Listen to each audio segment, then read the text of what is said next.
nos conocemos, yo hoy les vengo a hablar de un tema que me ha apasionado, como ya les dije a ustedes, recuerdan el cuento de aquella fuga de los 42 muchachos que se fueron. Bueno, un tema que ha sido transversal en mi vida, que es el tema de los niños institucionalizados, pero antes es necesario hacer un preámbulo, ¿no? Cuando en gran medida yo vengo a hablarles de los invisibles de la educación.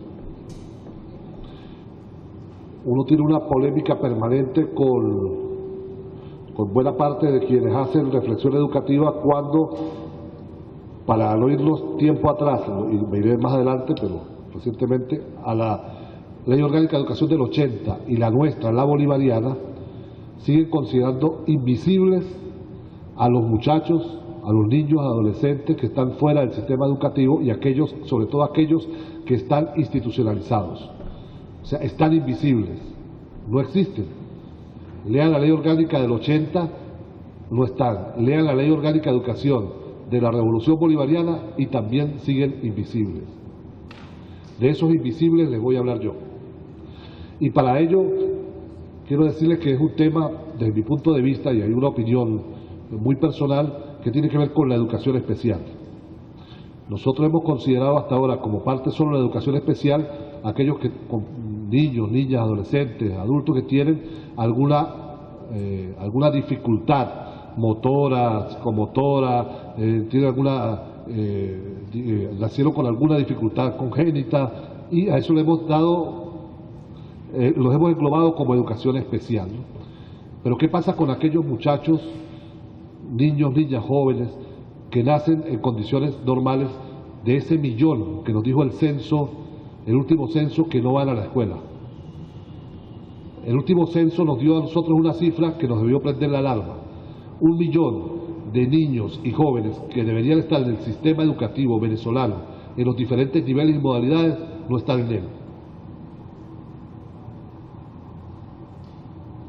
Pero además, aquellos niños que están institucionalizados, es decir, en los que son los albergues de menores, centros de atención inmediata o casas de reclusión, el nombre ha cambiado con el eufemismo de una y otra en otro momento, que permanecen según la ley, no deberían permanecer más de 3 meses en una medida de reeducación, como todavía se le llama, pero que en términos prácticos y reales permanecen 1 año y hasta 2 años en estos centros, y sin embargo allí no se les garantiza el acceso al sistema educativo plenamente.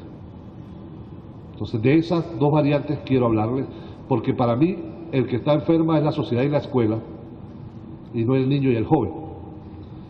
El que tiene profundas dificultades para la incorporación es, repito, la sociedad y la escuela, que solo ve desde la normalidad la sociedad y solo ve desde la normalidad a lo que debe ser el centro de su atención, que es estos jóvenes con dificultad. Voy a hablarles primero de ese 600.000 jóvenes que deberían estar, por ejemplo, en la educación media y que no están. Pero que el censo además nos dijo algo dramático. El censo nos dijo que no es que no tuvieran una escuela cerca, no es que no tuvieran un liceo cerca, sino que no querían ir a la escuela, no querían ir al liceo porque no era parte de su proyecto de vida, que no les parecía interesante ir al liceo, no les parecía interesante ir a la escuela. Eso presenta un desafío enorme para la educación, para la pedagogía, por supuesto entonces para los docentes. ¿Qué pasa con esos muchachos? Porque esos muchachos dicen que no forman parte de su proyecto de vida. Ahí hay algo sobre lo cual hay que reflexionar y hay muy poca teoría hecha. Ojalá y algunos de los compañeros, compañeras que están haciendo esta maestría se dedique a estudiar un poco eso, a profundizar ese dato científico que nos lo da el censo, ese dato científico que nos lo dio el último censo. ¿Qué está pasando con esos muchachos que no van a la escuela?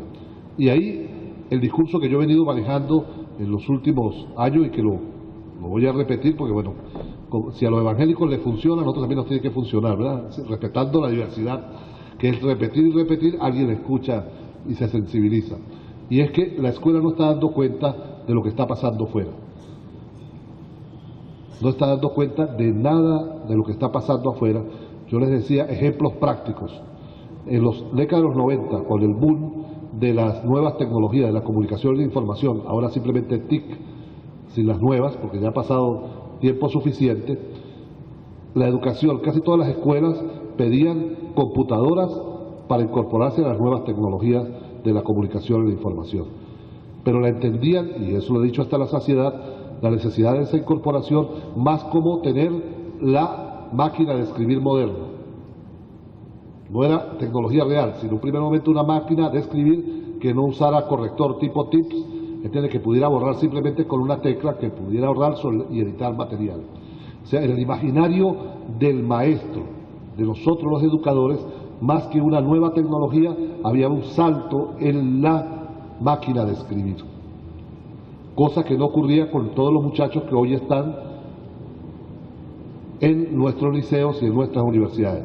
Un muchacho que hoy entra a primer año de la universidad nació entre el año 90 y el año 94. Es decir, justo cuando se están despegando las nuevas tecnologías de la comunicación y la información. Hoy tú le preguntas a un muchacho que entra a primer año de la universidad, ¿cómo sería el mundo sin Facebook? ¿Cómo sería el mundo sin iPod? ¿Cómo sería sin música digital, sin correo electrónico, sin internet? O sea, se agarran de los cabellos y no lo entienden, porque el mundo es muy distinto para ellos al que lo construye el imaginario de nosotros, que vivimos la incorporación de la tecnología como algo nuevo, ante lo cual nos resistimos y nos seguimos resistiendo. Es precario el impacto de las nuevas tecnologías en los procesos de enseñanza y de aprendizaje. Es precario. Es más, si nosotros, y ojalá y alguien también haga una investigación sobre eso, revisamos los discursos de nosotros los educadores, y en el fondo hay un discurso profundamente conservador contra las nuevas tecnologías, que nos crea una brecha generacional enorme. Tenemos la tendencia a culpabilizar a las nuevas tecnologías de casi todos los desastres de la juventud. Ahora son más groseros, ahora se prostituyen, ahora consumen droga, ahora todo porque las nuevas tecnologías, el internet, todo en el fondo es un discurso profundamente conservador, un discurso conservador que abre una profunda brecha generacional entre esos muchachos que nacieron entre el 90 y el 94 y de ahí en adelante, y los que nacimos con data 80, 70, que somos los docentes que estamos trabajando en el aula, en básica, en educación inicial, en básica y en bachillerato, e incluso en la propia universidad. Entonces hay un primer gran desafío, cómo eso que es la revolución científico-tecnológica de los últimos años la incorporamos realmente a los procesos educativos reales. Yo les preguntaba en la última conferencia, ¿cuántos de ustedes juegan Xbox? ¿Cuántos juegan PlayStation? ¿O cuántos juegan Wii? Y uno le pregunta eso a los maestros y uno se asusta, porque resulta que la cantidad de los que juegan es mínima. Y entonces ahí enseguida se dispara, ¡pum!, el discurso conservador. No, yo no juego eso porque es la guerra, hay sangre, hay matanzas, enseñamos violencia, esos juegos enseñan violencia a los muchachos. Sí, como en todo. Si vamos a la literatura, hay literatura que enseña violencia, que enseña fascismo, que enseña toda la negación de la ciencia y del desarrollo humano. Entonces por eso lo dejamos de leer. Pero enseguida se dispara todo nuestro discurso conservador para decir que es que los docentes no nos hemos preocupado por lo que es el motivo que ocupa mucho más a nuestros jóvenes hoy en día. Un muchacho pasa entre 6 y 8 horas diarias en el correo electrónico, en el Facebook o en los videojuegos. Y los docentes, nada que ver. ¿Dónde está la incorporación? Aparte del enorme esfuerzo que ha hecho ahora el gobierno bolivariano con el tema de las canaimitas, pero el tema de los videojuegos. ¿Dónde están esos videojuegos que nos enseñan de manera interactiva? Yo me quedo loco, me gusta aproximarme a los videojuegos, cómo hay una reconstrucción incluso de la historia de los Estados Unidos, de la historia de Inglaterra en los videojuegos, de la historia de Alemania, pero no la hay de la historia latinoamericana. O sea, los muchachos no pueden ir superando etapas, resolviendo dificultades y problemas y a la vez aprendiendo historia. Si lo hacen es aprendiendo la historia norteamericana, la historia inglesa, la historia alemana, la historia china, pero no la historia de Venezuela, no la historia de nuestra América. Y sobre eso hay Y te digo, incluso los últimos meses me he dedicado a ver qué hay escrito en internet desde Venezuela pidiendo o presionando para el desarrollo de videojuegos como herramienta educativa. Y es muy poco por no decir que nada. Muy poco por no decir que nada, lo repito y lo subrayo. Entonces hay una brecha generacional enorme en cuanto a lo que los muchachos piensan y hacen. Y por supuesto el sistema educativo, y ahí tienen razón los anarquistas, el sistema educativo es una de las herramientas fundamentales para que se mantenga el sistema. Y nosotros, el sistema educativo no es solo currículo, didáctica, planillas y todo, es seres humanos, somos maestros. Los maestros en gran medida, si no tomamos conciencia de ello y asumimos un papel liberador, un papel que la labor educativa sirva para crear mentes libres, simplemente nos convertimos en agentes profundamente reproductores. Y por supuesto, ahí se está reflejado todo el tema conservador sobre lo que ha sido más importante en materia de ciencia en los últimos 30 años, que es el desarrollo tecnológico, es lo más importante que ha habido. Y la función de la educación y de nosotros los maestros no es fortalecer la ciencia. Entonces, bueno, ahí hay una profunda dificultad. Ese muchacho que pasa 6 u 8 horas, por supuesto, antes los de mi generación, modelo 60, los de modelo 60, seguramente los de modelo 50, modelo 40, mucho más, era una locura para ir. Nosotros peleábamos por ir a la escuela, porque la escuela era un espacio para divertirnos, donde aprendíamos. La casa era aburrida, la casa sin televisión, apenas había un radio, no había computadora, no había internet, no había... O sea, por supuesto, la casa era supremamente aburrida. En la escuela el maestro le decía cosas nuevas a uno, había libros, había cosas por hacer, actividades, deporte, cancha, toda una serie de cosas, y la escuela era, en cierta medida, un lugar profundamente amado por los muchachos. E incluso eso aminoraba el impacto de los malos profesores. Eso aminoraba el impacto de las malas prácticas, que también las había, porque la escuela era un espacio de liberación. Hoy los muchachos encuentran mucha más diversión e incluso conocimiento en la escuela, en la casa, que en la escuela. Yo ayer le preguntaba, sabiendo que tenía que hablar con ustedes, un ejercicio a 10 maestros, y le preguntaba, ¿qué saben ustedes del cometa Ison? Y de 10, el 100% ninguno sabía qué era el cometa Ison. De los 10, ninguno sabía, y los muchachos están hablando del cometa Ison, que es el cometa que está pasando ahorita, que el 23 de diciembre dice que se va a hacer visible. Pero de los 10 maestros, que es una encuesta muy sesgada, eran 10, yo no digo que es así, pero tuve la mala suerte, yo quería traerles el dato que de los 10, por lo menos ni uno sabía. ¿Entiendes? Entonces, hay temas ahí de cómo nos comunicamos con los muchachos, cómo interactuamos generacionalmente para podernos comunicar, los códigos normales, porque la educación en gran medida es un acto también del habla, del ejemplo, del habla, de las manos, de la articulación, y de pronto no hay punto de contacto con el discurso. No hay punto de contacto. Entonces hay la primera gran brecha, y por eso sería bueno que alguien desarrollara más ese dato enunciativo que nos da el censo. ¿Por qué los muchachos no van para la escuela? Y algunos nos atrevemos a provocar debates sabiendo que hay diferencias de enfoques. Yo no estoy diciendo, yo lo que estoy dando una charla provocadora. Así, bueno, ahí hay una primera gran brecha. Una segunda brecha que hay tiene que ver con los imaginarios de cómo concebimos nosotros situaciones como familia, como sociedad, como proyectos emancipatorios, como el trabajo incluso. El trabajo incluso. Nosotros en la educación, incluso el maestro, buena parte de los maestros, y de eso sí hay investigaciones hechas, sin datos científicos, cuando le argumenta al niño por qué debe estudiar, que es una gran pregunta que hoy los muchachos hacen. Como ustedes saben, yo tengo un chamo de 5 años y me dice, ¿para qué hay que estudiar tanto? Está en preescolar y dice que ¿para qué hay que estudiar tanto? Pero cuando esa pregunta que hacen los muchachos, ¿por qué estudiar tanto? La respuesta que les solemos dar a los docentes es que para que estudie, para que pueda ser mañana un hombre de bien, ese discurso, tiene que pueda tener una profesión que le permita en la vida defenderse. Todo ese discurso, independientemente de las ideologías, más o menos en síntesis, es el que decimos. Es que pareciera que no hay otras posibilidades de vida.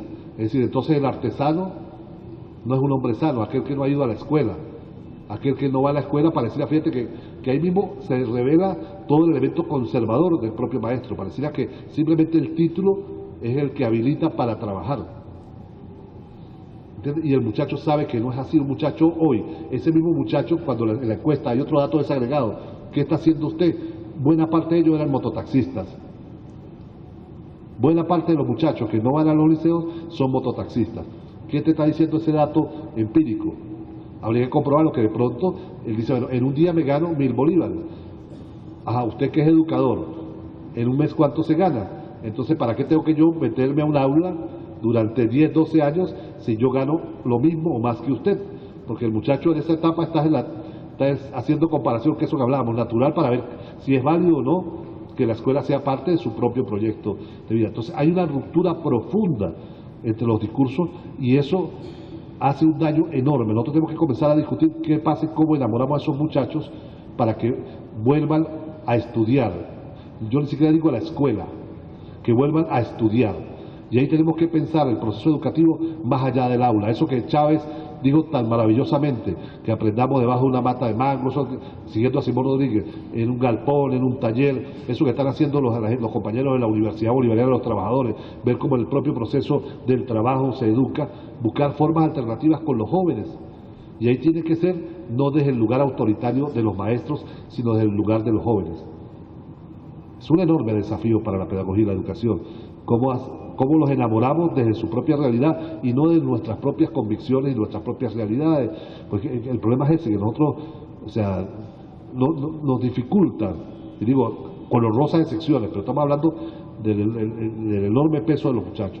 Es más, yo digo, bueno, si es cierto lo que dicen los compañeros del Simón Rayuxe, por ejemplo, que es uno de los compañeros del movimiento de sexodiversidad, él dice que somos 5 millones de sexodiversos, por incluirme yo ahí también, de sexodiversos, no tengo problemas, en Venezuela de 27, 28 millones. ¿Qué significa eso? Que entonces una población, si eso lo llevamos a la escuela y al liceo, eso debe tener sus explicaciones estadísticas. Y yo quiero, porque lo he preguntado, se lo pregunté incluso recientemente a una de las viceministras de Educación, yo le decía, ¿cuál es la estadística de muchachos detectados que son sexodiversos, LGTB? O sea, ¿hay un censo en educación? No, no lo hay. Pero hay una ley de inclusión, hay una ley de respeto a la diversidad, y nosotros no sabemos, porque es un tema tabú, los docentes no queremos saber de eso. Eso es cuando el muchacho cumpla 18 años y verá qué sexo escoge, ¿verdad? Pero eso no tiene que ver ¿no será que también hay niños sexodiversos en la primaria, sexodiversos en el bachillerato, y que nosotros tampoco tenemos un lenguaje ahí para comunicarnos con ellos? Estadísticamente debería ser así, estadísticamente, pero ¿cuántas actas hay de expulsión? Porque ese es el otro tema, que la escuela sigue expulsando a los sexodiversos. No nos caigamos a mentiras. Tal vez en un escenario donde no estén maestros podemos decirlo, ¿entiendes?, para cuidar nuestro orgullo, pero aquí estamos entre puros educadores y sabemos cómo suele la escuela expulsar a los sexodiversos. Llama al papá y le dice, su niño o su niña requiere un psicólogo. El discurso conservador, entiende, de que eso es un problema, entiende, debería tener orientación psicológica. O sea, muy buena parte de los maestros, y entonces ningún niño sale expulsado por ser sexodiverso, sino lo retira su representante. O llévenlo para otro sitio, incluso le damos la receta porque para nosotros es complicado, por supuesto que es complicado, pero ¿dónde están las escuelas que digan, bueno, este niño hay tantas hembras, tantos varones y tantos de la sexodiversidad? ¿Dónde está en la asistencia? O sea, pero la escuela sus temas no. Yo una vez le decía a un ministro de Educación, y me dijo, bueno, ya no te metas en eso, o sea, esta sociedad es todavía muy conservadora. Bueno, pero estamos en una sociedad que estamos en revolución y que en consecuencia el sistema educativo debería dar cuenta de eso. Pero ahí tenemos son cánones morales, que es lo que presiona, porque hay ¿eso es correcto o no? Reconocer que no es una enfermedad, ¿entiendes? El que sea diferente sexualmente no es una enfermedad, es el primer gran desafío, porque la pedagogía, yo que soy egresado del pedagógico, cuando a mí me enseñaron en pedagogía, eso era un problema, ¿entiendes? Era una enfermedad. O sea, ser sexo diverso era una enfermedad, ¿entiendes? O sea, era algo anormal, o sea, no era parte de la diversidad. Y mucho de eso todavía pesa, no lo decimos, pero pesa en las propias prácticas. Yo recuerdo Cuba en los 70, o sea, había ese problema en Cuba, como lo había en Venezuela también, o sea, en todos lados. O sea, el tema de la sexodiversidad es bien complejo. Pero esos muchachos existen. Si son 5 millones, los sexodiversos debería tener de 27, 28 millones. Entonces significa que casi que una sexta parte, ¿no?, de la población venezolana, si es cierto lo que dice Simón Rayux de sexodiversidad, entonces una sexta parte de la población es sexodiverso, de una sexta parte, por lo menos de la población estudiantil, debería tener algún tipo de inclinación en ese sentido. Entonces, bueno, ¿qué pasa ahí? ¿Dónde están los textos que incorporen? Nosotros nos preocupamos mucho a veces por el tema de la inclusión del tema de la mujer, que hay que mantenerlo. Pero incluso el tema de la mujer, el tema de género, el género no está vinculado no solo mujer-hombre, tiene que ver con sexodiversidad. Y ahí entonces también, ahí está el discurso conservador. La Iglesia admitió que en la década de los 50 hay que luchar por los derechos de la mujer, la Iglesia admitió. Pero la Iglesia no ha admitido que entre los derechos de género esté la sexodiversidad. Y pareciera que lo que nos dicta la ley a nosotros es la propia Iglesia. Cuando la Iglesia acepta entonces que la sexodiversidad forma parte del tema de género, tal vez nos atrevamos a pensar en el tema de género. En tanto, ese no es un tema, hay tema de género y tema de sexodiversidad. Son dos temas aparentemente apartes. Y hay una discusión que en la educación tenemos, entonces no tenemos tampoco para empalmar, ¿entiendes?, con sectores tan importantes. Si una sexta parte, si es cierto esto, esta hipótesis, fuera así, tampoco tenemos cómo establecer los propios códigos más allá de un tema moral. Y eso tiene que ver con la propia formación docente. ¿Cuántos docentes están formándose en la universidad o en el plan de formación de docentes partiendo de su propia sexodiversidad? Porque ahí también vienen los estereotipos. Yo recuerdo, por ahí se encuentra Omar Hurtado, ¿está acá? Omar, ¿recuerda toda esa polémica en el pedagógico sobre el tema de los sexodiversos para ingresar al pedagógico? Es un tema de la década de los 90, si los sexodiversos debían entrar o no a la universidad. Es un tema de debate, ¿entiendes? Entonces, y algunos dijimos, ahí no coincidimos con Omar, pero algunos dijimos, bueno, ojo, entonces significa que una maestra no tiene sexualidad tampoco. O sea, cuando uno le deja a un niño, a una mujer que es sexual, y uno parte de que es una profesional, pero entonces un sexo diverso solo es un aberrado si tiene niños. Entonces fíjate como hay una serie de estereotipos. O sea, un maestro que da primer grado, de periodismo primer grado, o sea, entonces podemos tratar a los niños bien, pero alguien que sea sexo diverso y asumido ya no es un depravado. Fíjate que todo tiene profundas repercusiones en la propia formación docente. Son temas que no se discuten, y como no se discuten, tenemos profunda dificultad porque son temas tabú en la propia formación de los docentes. Y esos temas tabú terminan repercutiendo en temas tabú para poder hacer empatía con ese sector que no quiere ir. Temas como la droga o la violencia, es un tema que hay que tratarlo con mucha más el tema de que la droga es mala, ¿entiendes? O sea, aquí hay que ver un profundo debate en Venezuela, y menos mal que lo está haciendo uno de los países progresistas en América, que es Uruguay, sobre el tema de la droga. Abriendo el debate, yo todavía no tengo una posición clara si es bueno despenalizar o no. De verdad que no la tengo, el día que la tenga lo digo con total libertad. Pero abrir el debate sobre eso yo creo que es bien importante.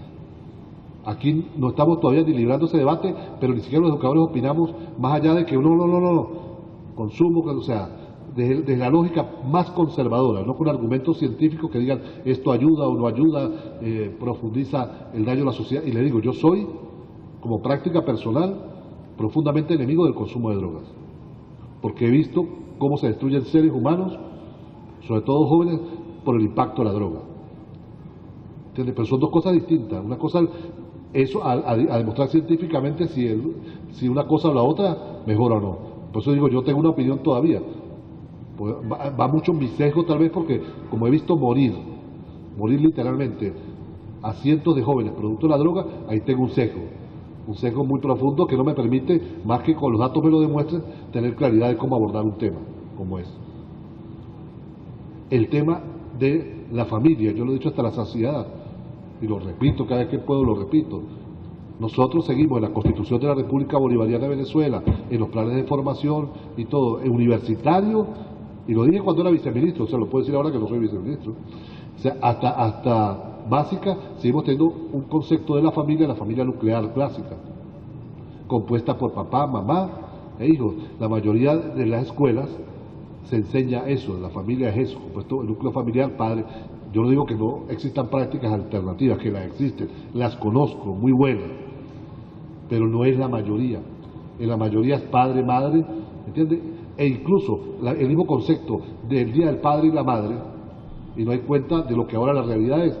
Hoy, yo siempre lo digo, hoy son mucho más los niños que van a la escuela, hijos de padres divorciados, que lo está criando otra persona, sea otra mujer, otro hombre, o en un proceso de varios tiempos ha tenido varios, o tiene el apoyo de la abuela materna, del abuelo paterno, y eso no reconfigura el concepto de familia, que es una familia mucho más amplia, que además tiene que ver mucho con la tradición venezolana, que tiene que ver muchísimo con la tradición venezolana, pero no da cuenta todavía el currículo. Entonces una escuela así es profundamente aburrida.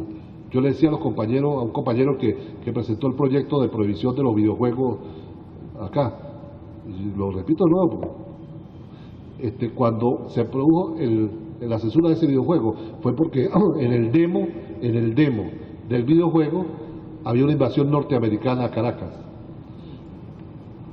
y eso llevó a que la Asamblea Nacional suspendiera el tema de los videojuegos, que además nadie le para, porque todos lados venden videojuegos, una ley que además no le está parando a nadie, pero yo le decía a los compañeros, si ustedes corren el videojuego, se van a dar cuenta que había que promover y sacarle copias al videojuego y repartirla en todas las escuelas, porque la forma de ganar era expulsando las tropas norteamericanas de Caracas. O sea, para poder llegar al último nivel, había que derrotar a las tropas norteamericanas. Pero a veces, como en el videojuego, nos quedamos en el demo, en la primera etapa, ¿entiendes? Solo en la propaganda. Y no profundizamos en realmente lo que está detrás de eso. Nadie se tomó la molestia de correr el videojuego completo y de jugarlo por nivel y ver el que llega, ¿entiendes? Y el que lo corre completo sabe que la forma de ganarlo es expulsando de Caracas a las tropas norteamericanas. Entonces, ¿por qué? Porque hay muchos prejuicios en cuanto a cómo se aborda. Entonces, eso nos permite estar profundamente desconectados. Nosotros, ya digo, yo soy de una generación, y yo digo, aquí en la media, hay gente muy chama, pero no es que estemos todos tan chamos acá, ¿entiendes? Pero fuimos criados con el tema de la cometa, el trompo, el gurrufido, ¿entiendes? El papagayo, con muchos, la perinola o la coca, como el yoyo, ¿entiendes? Que ya no existe.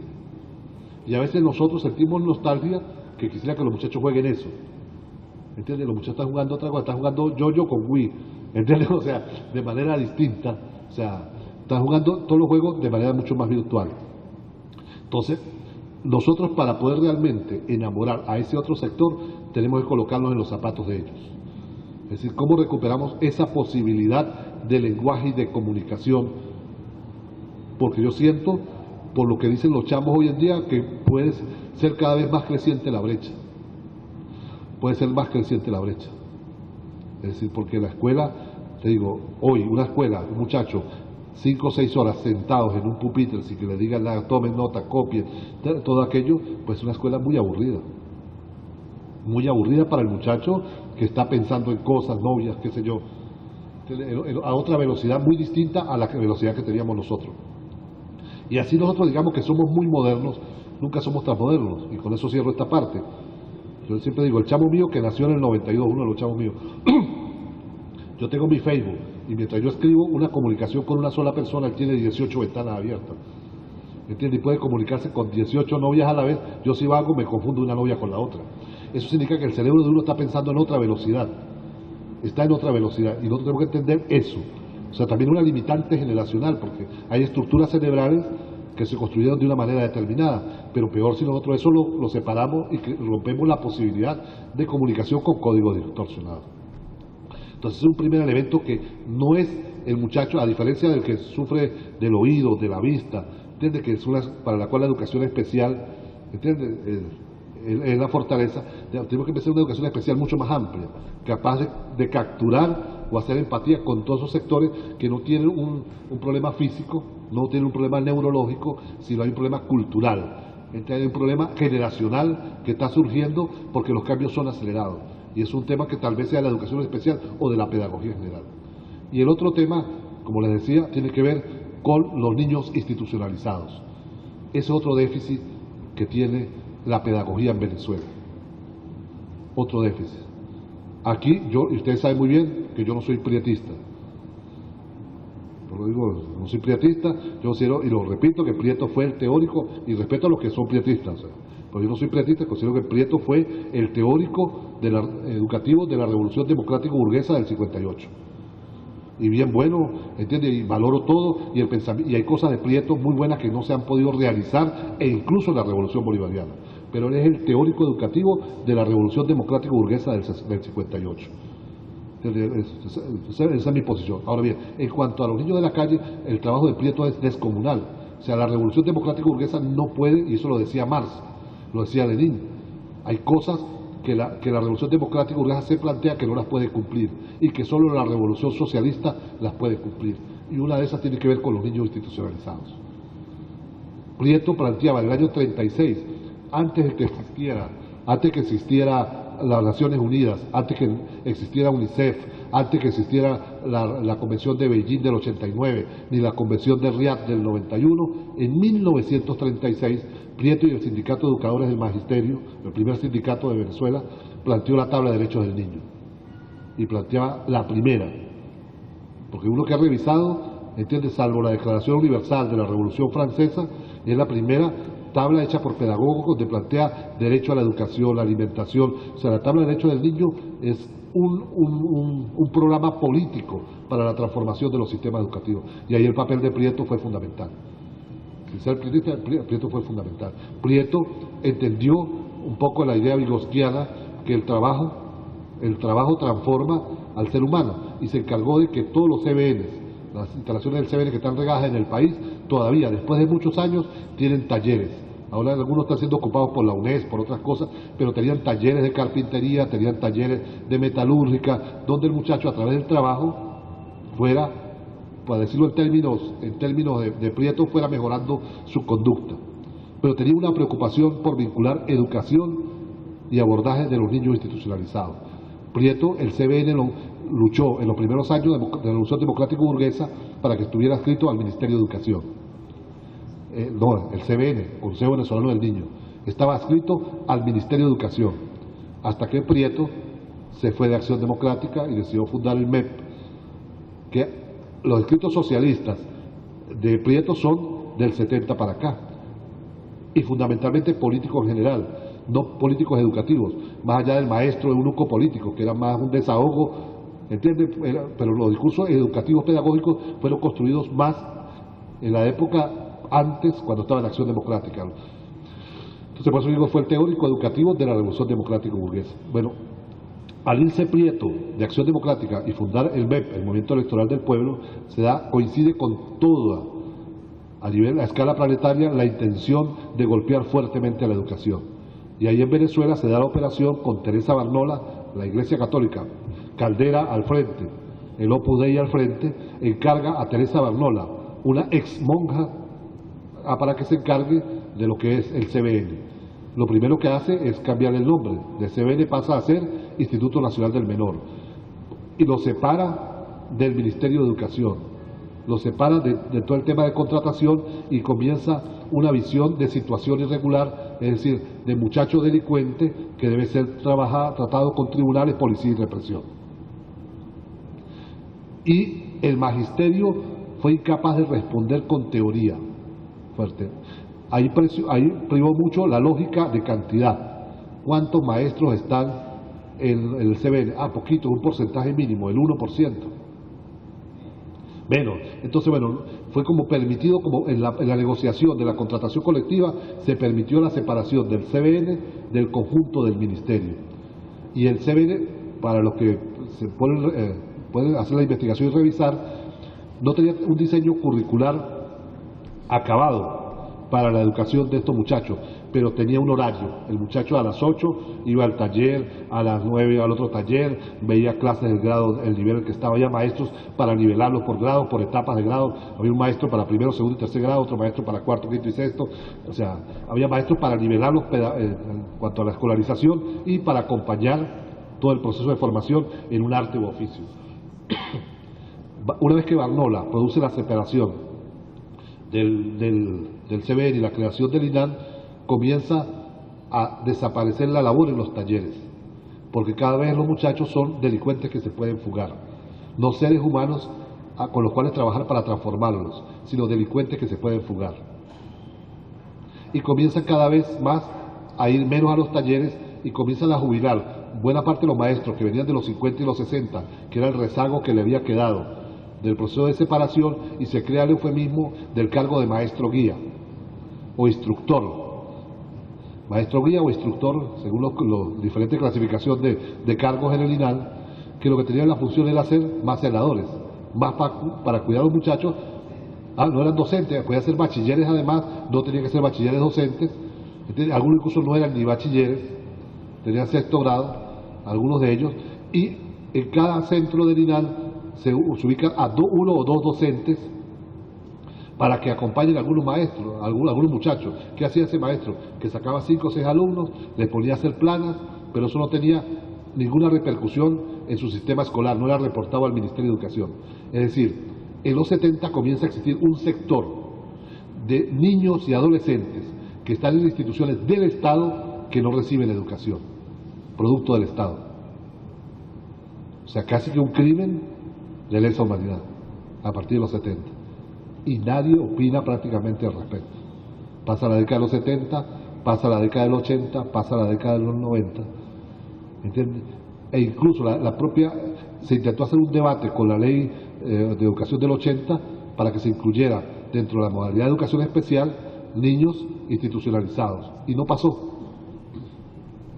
Tal vez no sea donde debe estar ubicado, pero algunos empujamos para que fuera en ese nivel, que dentro de la modalidad de educación especial se hiciera un inciso niños institucionalizados. Era intentar ver cómo se volvía a recuperar para que la educación fuera el soporte de la transformación del ser humano y no la represión y la judicialización. En 1989 se produce en Beijing la Convención de Beijing de los Derechos del Niño, y se considera que la educación es un derecho insustituible para todos los niños y adolescentes. Y en la misma convención en Beijing, si ustedes revisan no solo la declaración, por eso ojalá y alguien haga una tesis al respecto, si ustedes revisan no solo la declaración, sino que revisan las actas de los debates en la Convención de Beijing y los documentos que circularon durante 6 meses previos a la Convención de Beijing, hay un sector en todas partes del mundo que comienza a presionar qué pasa con los muchachos que están institucionalizados. O sea, ese problema que ocurría en Venezuela ocurría en muchas latitudes.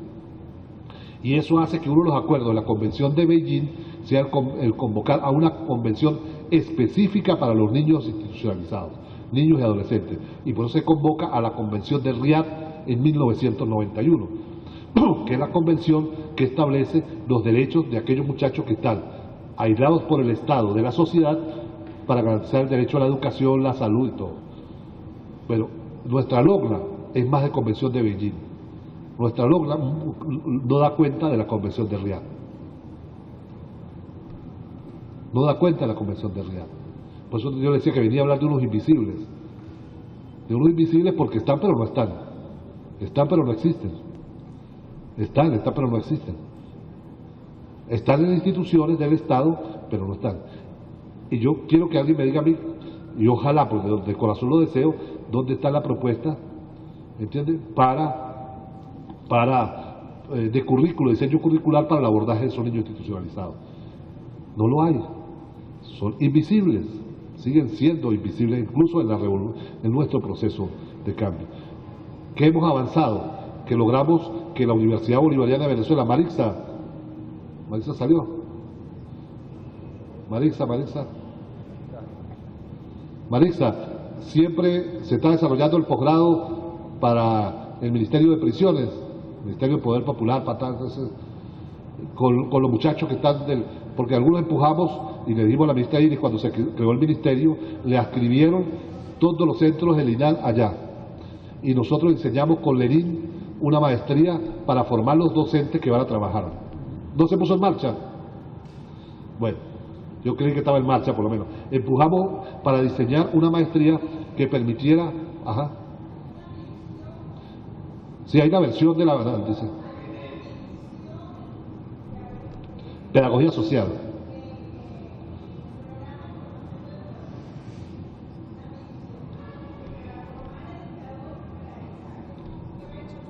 Y la maestría no avanzó. Bueno, pero ahí está el diseño acabado de una maestría para formar el personal, porque dentro de la estructuración que se hizo para crear el Ministerio de Prisiones, se pasó los institutos del INAN al Ministerio de Prisiones.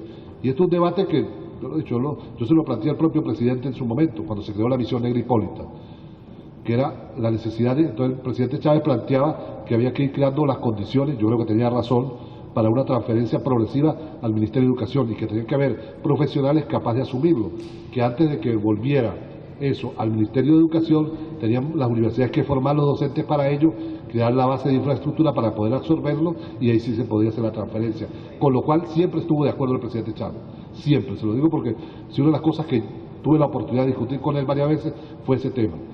Y estaba muy sensibilizado por ello, por el tema de que era la educación la prioridad, pero no educación simplemente como un tallercito, tener un maestro, sino que realmente existe una modalidad con un diseño curricular, con modelos didácticos, modelos de evaluación que puedan dar cuenta de esa población que existe institucionalizada, que esa, a diferencia de la primera que abordé yo, que el discurso liberal podríamos decir que es responsabilidad de los padres, del discurso liberal podríamos decir que es responsabilidad de los padres, esta es responsabilidad del Estado, porque los tiene el Estado, los asumió, es decir, le quitó la tutela de ellos a sus padres y asumió institucionalizarlos.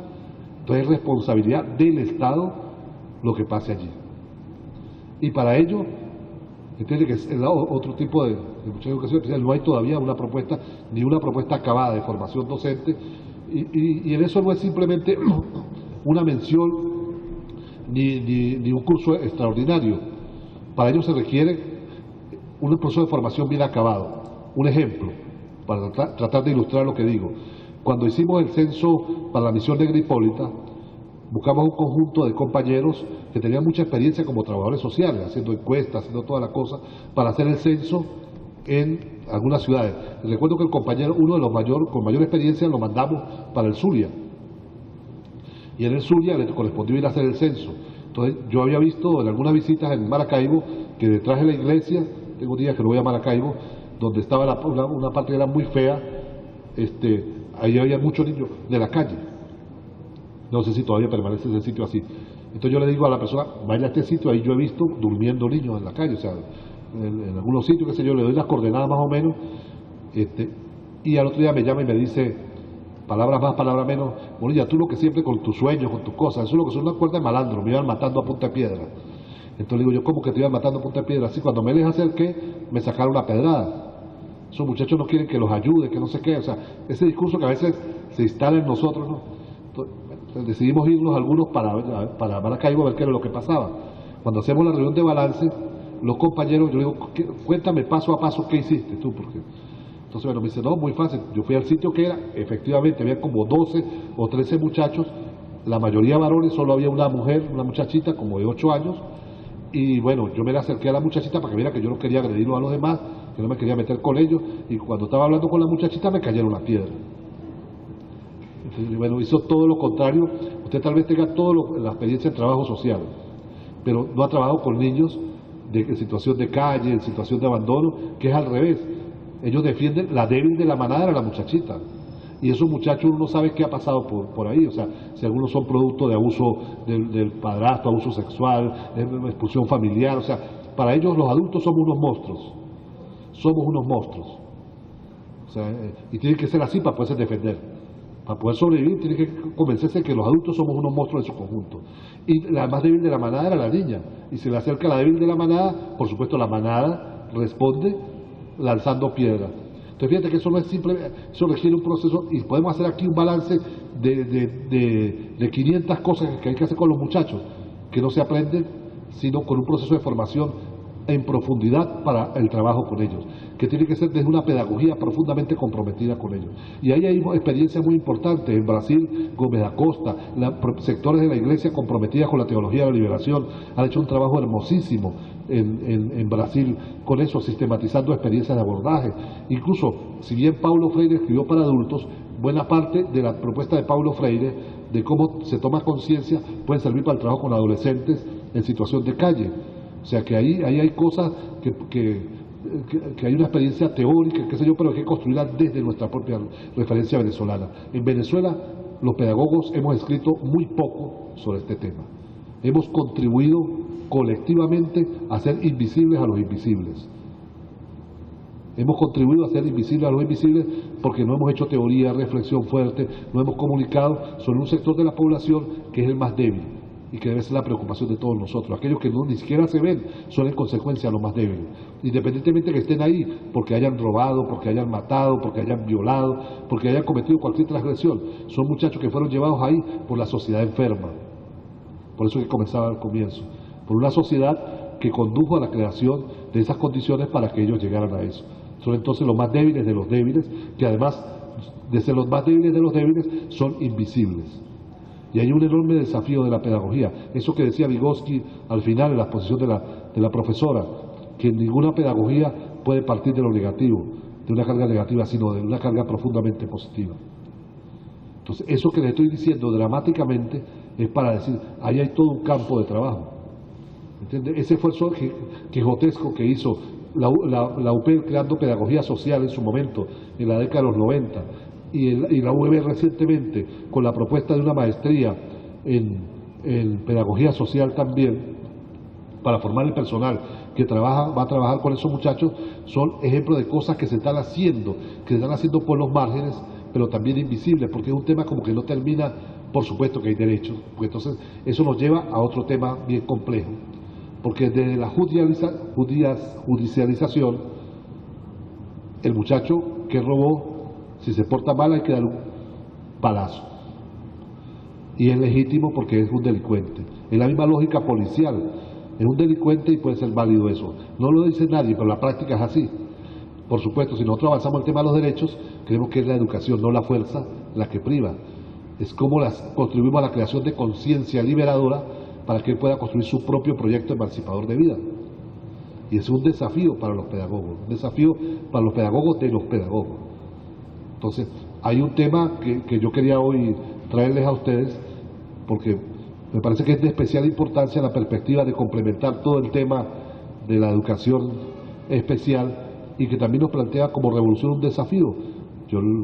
Ustedes saben, y no tengo por qué ratificarlo a cada rato, uno se puede dar la libertad de ser crítico en algunas cosas, incluso como estas, que no ha hecho completa la revolución, porque sabe que solo en revolución se pueden decir y hay esperanza de poderlas hacer, lo que falta por hacer.